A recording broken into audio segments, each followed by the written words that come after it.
All right, we are here today with Speiger, the creator of Chunk Pregen, for a spotlight of Chunk Pregenerator.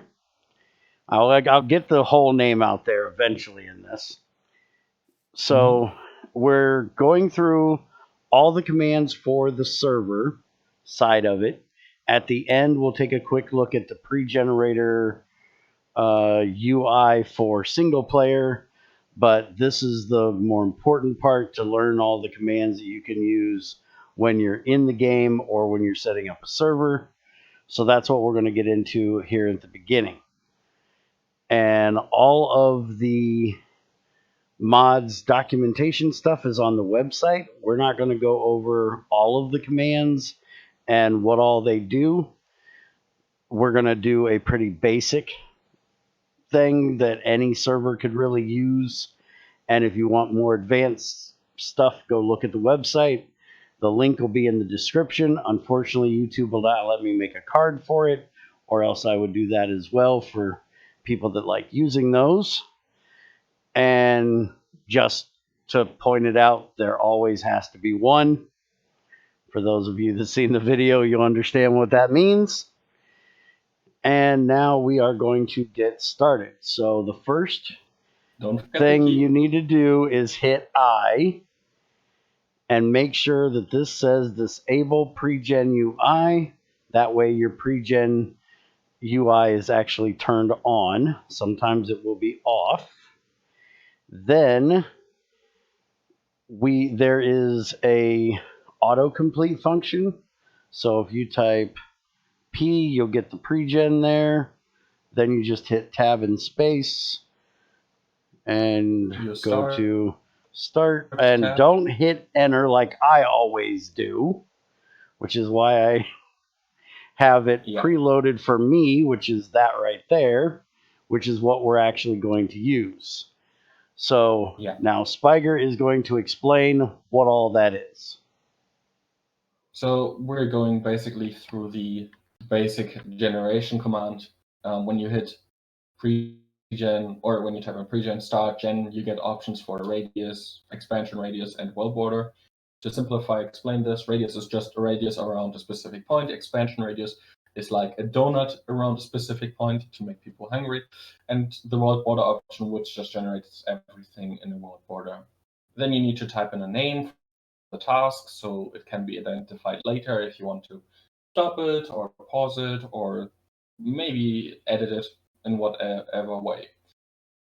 Then the shape, which is a square, the center point, which is 0, 0, and the radius. That's all.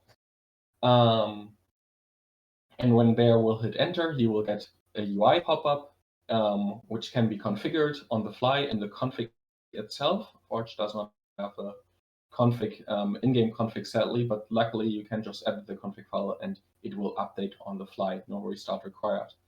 And you will get also a bit of text, but I think we're ready to hit just start and generate a 50 chunk radius around the player.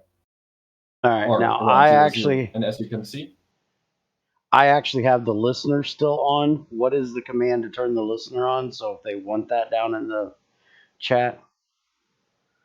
There's two commands. There is, let me just type them out. That's easier. Pregen. If they want to listen to a task that is already started, this is the option. And it didn't put it. Okay. That would be the pregen listen info listen command, but you can also unlisten, just pregen info unlisten. But they can also set an auto state.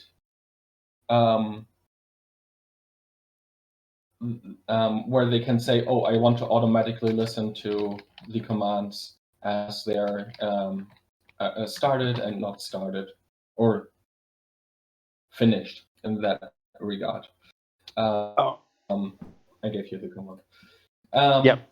If you want the UI but don't want to have the text spam, you can say pregen info auto listen disable, and then you ignore automatically all tasks, even your own created tasks, because you want just your UI window.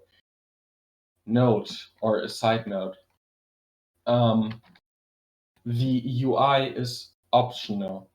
or the progress interface is optional. It now, because we have it installed on the client, it shows us that. But if you don't have the mod installed on the client, you don't get that. You're limited to text spam. Too much. You can run Chunk Pregenerator without it on your client, with it only on the server, but then you won't have the UI. So if you want the UI, you have to install it client side and server side. That's correct. And some commands might have less autocomplete options if you don't have it on the client too, due to how Minecraft handles commands in newer versions. Most things work without a problem, and you can still use any command how you want, but some autocomplete options are just no longer provided, but can be found in the website documentation. It makes things a lot easier. But before the pre-generator finishes, let's go over the preview or what it does. Okay. So it gives you. Go ahead. It provides you a simple information about what task is actively running, the name that you typed in, which dimension it is running, how long it has been running, how long it expects each task to run, and the how much RAM right now the server actually actively uses. Underneath that is the progress bar for how much is already being generated. The generation process is split apart into 2 steps, like in 1.12 and older, but in this case for different reasons, and how much chunks or how many chunks have been lit or can be used in the game world. Chunk pregen now runs no longer on the game thread. That means it runs on a separate thread that does not affect game performance, and it uses 2 CPU cores to generate one single world. So that means you get double the performance or twice the speed out of the same pre-generator. Underneath that is just some debug information, like how many chunks are queued up to be lit up, like to be finalized, but are not being processed right now because the processor is full on work it can do. To unload is how many chunks it needs to unload to finish, so that you can see, oh, this could be a bottleneck or it could be a problem. And underneath that are just some information about Minecraft, how many chunks are loaded, and how many points of interest for villagers are loaded. That's something. So there's 13,000 villagers loaded right now? Not villagers, but point of interest chunks are loaded. So would that be like the slime chunks and dungeons and stuff like that? Yes. For example, let's give it an example. Where is the point of interest data for them? I just need to have a block, for example. This is the point of interest for a villager. Oh, this okay. block. And it needs to know where that is. So they have a separate chunk system for just point of interest. The blocks are separate to that, but whenever you place a block, a point of interest is created, and a chunk for that needs to be created too. So what you can see is you have 5,000 point of interest chunks created. But in this case, point of interest chunks are, from what I remember, also sections. So each chunk has 6, or you need to divide this number by 16, actually. Like, it's not 15,000, it's more like 1,000 chunks. Okay. But this point of interest number should never go above 50,000 for longer. Hold on. Internet error for a second. Yeah. All right, we're back. Yeah. As you can see, the UI also is synchronized on the fly. Now let's start also up another task, because chunk pregen can not only generate one dimension, but multiple dimensions at the same time. Good. That was going to be my next question. He's reading my mind today. I was just going to say, now what would we do if we wanted to run the pre-generator in the nether at the same time? That's possible if I can type in the command quick enough, then we can see that. 0, 0, and let's do also 50 radius, but we do it in the nether. And as you can see, I need to unlisten that. Yeah, I think my listen one actually went away when I disconnected. No, unless you auto listen, only the sender of the command gets the text spam because he started it. But you could listen that you get notified too if someone adds it. By default, it doesn't do that. By default, is I created it, I want to know it. I didn't create it, I don't want to know it. But the one that I created is still running, and I'm not getting spammed from it. Because you ran unlisten. No, I actually didn't. Because you relogged, yeah. Yeah, when I relogged, it reset it. Okay, yeah, that's also a thing. But as you can see, the overworld is running in the background, right now a bit slower, but the other two dimensions are also running in the background.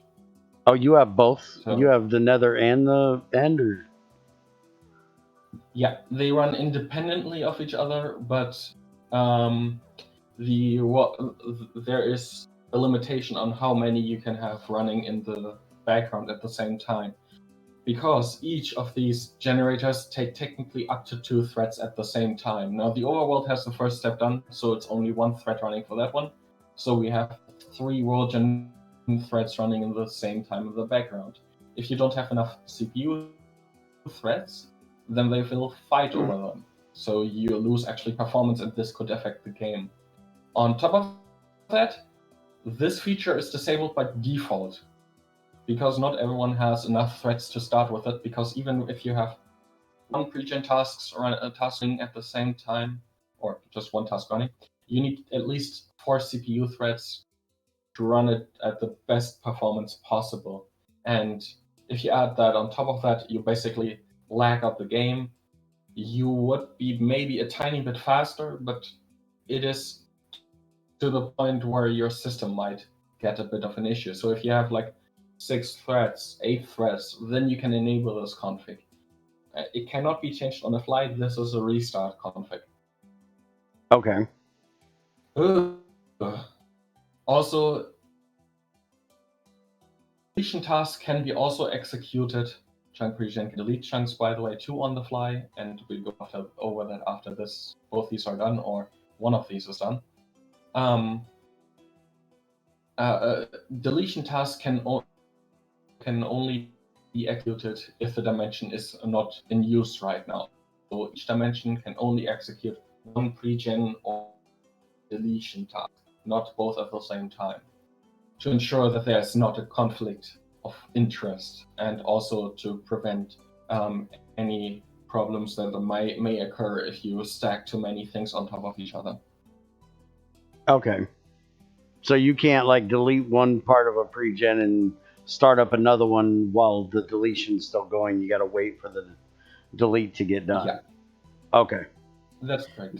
That'd be good too, because then you can't accidentally try to delete what you're pregenning at the same time. That's true.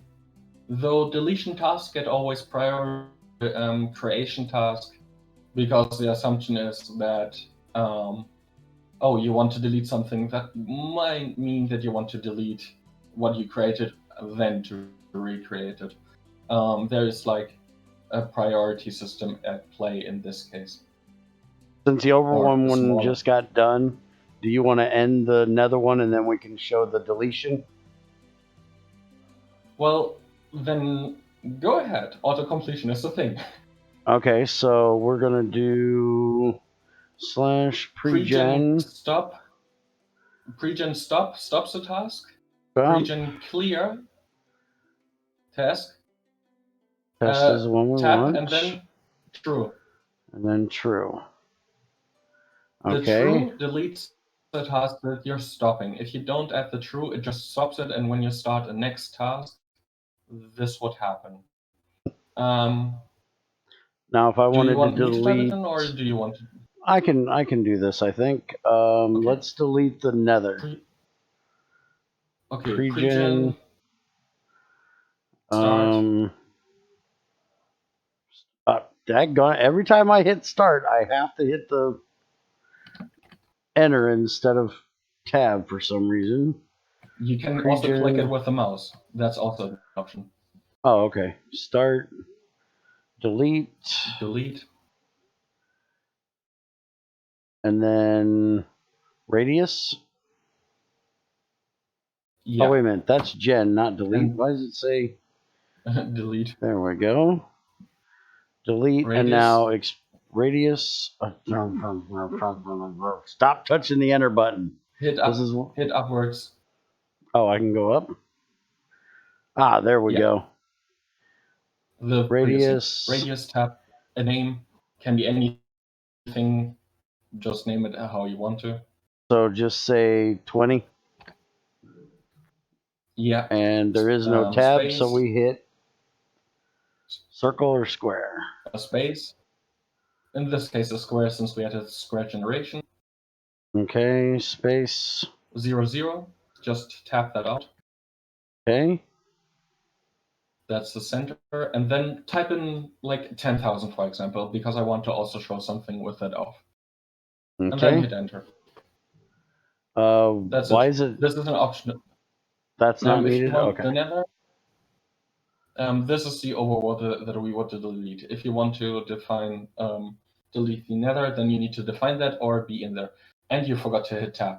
And I forget to hit tab, but we're deleting the overworld. Yeah, but what you see right now is a task might take ages to prepare because there's a lot of things to check. Like we're checking now 100 million chunks to delete, even so there's only like 16,000 chunks to delete, for example. So what I added was like a progress bar in chat, but also as a UI element that you can see what it is preparing right now, how long it takes, how fast the progress is, and also when it's done, it will just jump over to the next thing. So the next thing we should maybe show off is the disabling and enabling of dimensions, because that is actually necessary since 1.16, because dimensions no longer unload when they're created or loaded for whatever reason. And with modded Minecraft, that can be a problem because there are mods out there that create hundreds of dimensions, and even if they do nothing, they cause lag. So that's why this exists. Now, by you saying that, does that mean that this is only available in 1.16? Yes. Or okay, so the 1.15 and the 1.14 don't have this command. Yeah, because they don't need it. Dimensions just unload if there's nothing going on.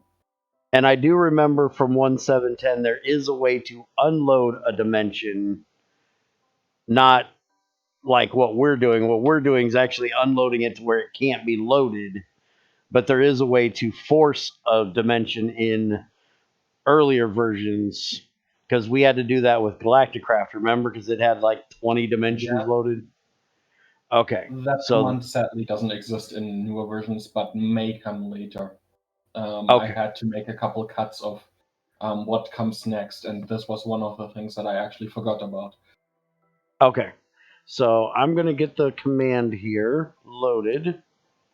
And we're going to disable the nether, for example, just to show how it works and that it does not crash the game. Okay, so there is it unloading and unloaded. And he's going to create us a portal. Make him do all the work. I get to stand around and be camera guy today. Now, I was just thinking that this might be something that a real butt-headed server operator could use if, say, he wants to force people to play by a strict rule of you can't go to the end until everybody can go together.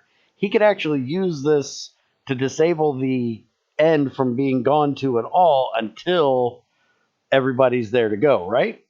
Yep. Good. I might know just such a guy that would enjoy that command. All right. Now that he unloaded the dimension, he can no longer go in, and the game just doesn't allow it. Because I'm the guinea pig, I'm always the one they send in the fire first. Yeah.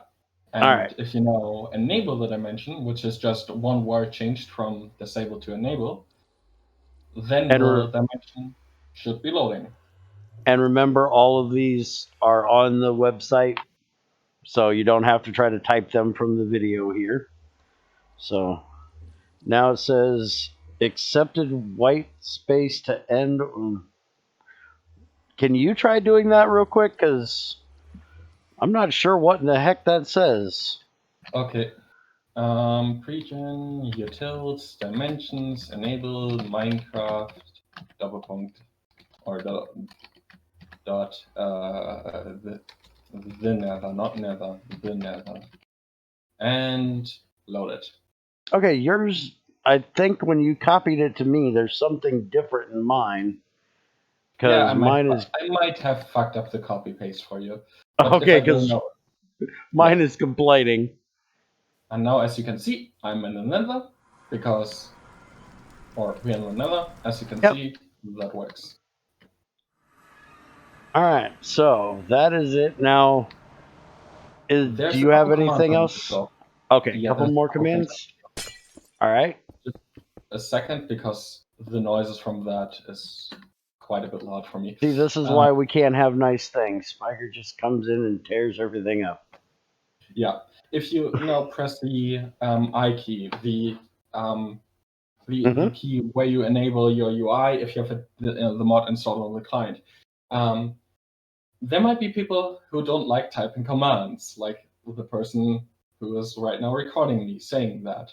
There's a button in there if you have permission, which can be given by OP, or if there's advanced permission systems, these also are partly supported. You can click on the commands button, and it shows you actually like a list of commands, like a simple pregeneration, an expansion, a simple deletion. And it also gives you an info about the task list, like what is actually like queued up to be processed. And if something is running and you don't want to stop, like type all this stuff in, there's a stop button. It'll delete the task list so that everything gets cleared. And just a continue button for all these kind of things. And if we go into the simple pregen button, for example, there is all these options that you would have anyways with mouse wheel support, by the way. And all that would work like typing in a command. If you have permission to use that, then it will allow you to also do commands that way. Why is the bar not moving on the radius one? The radius bar? Yeah, the radius bar isn't moving.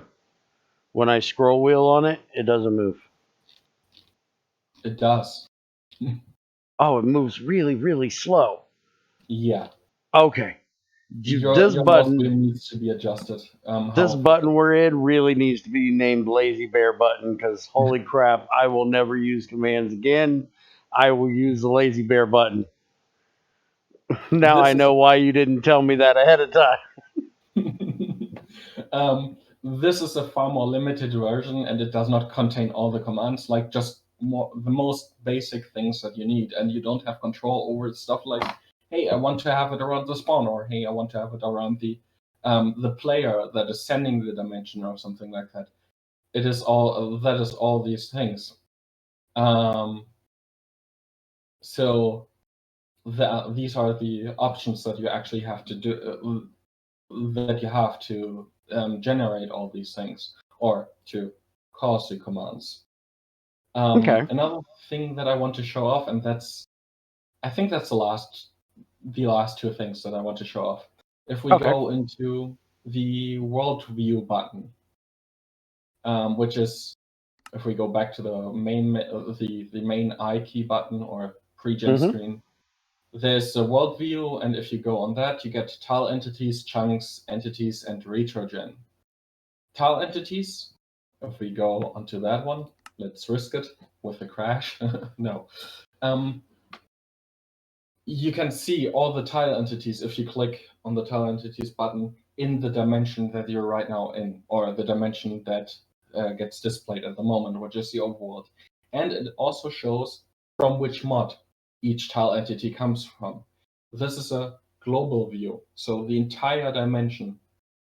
There are 5 beehives right now loaded, 8 chests loaded, and 13 mob spawners loaded. So there's this entire a mine shaft somewhere in the loaded chunks, because that's a lot of spawners.